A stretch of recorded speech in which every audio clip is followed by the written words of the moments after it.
आमच्या कार्यकारी संपादक सरिता कौशिक आपल्याला याबद्दल विश्लेषण सांगतायत. सरिता. धन्यवाद पूर्वी. निवडणुका जिंकायच्या असतील तर फेक नॅरेटिव्हची मदत आजकाल घेतल्या जाते. निवडणुकीचे तिकीट वाटप करताना क्रयशक्ती ही कार्यक्षमतेपेक्षा जास्त महत्वाची ठरते. पक्ष म्हणजे संगीत खुर्ची झालीये.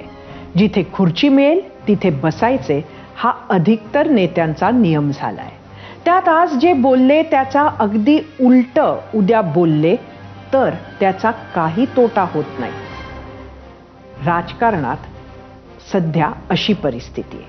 त्यामुळे एकंदरीत खोट्याच्या धुक्यातून खरं काढणं हे कठीणच. उद्धव ठाकरेंचे सैनिक आणि एकनाथ शिंदेचे सैनिक एकानं दिशा उत्तर म्हटली तर दुसऱ्यानं दक्षिण म्हटलंच पाहिजे. आज मात्र दोघंही एकवटले आणि तेही खासदारांच्या पक्ष बदलाची कुठलीच घडामोड नाही हे सांगायला.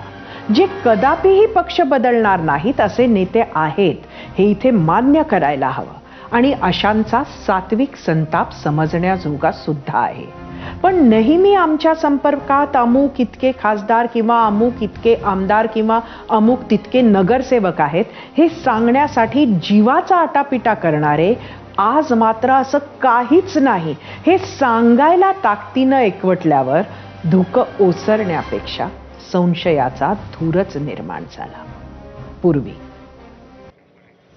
धन्यवाद सरिता. यानंतर एक छोटासा ब्रेक.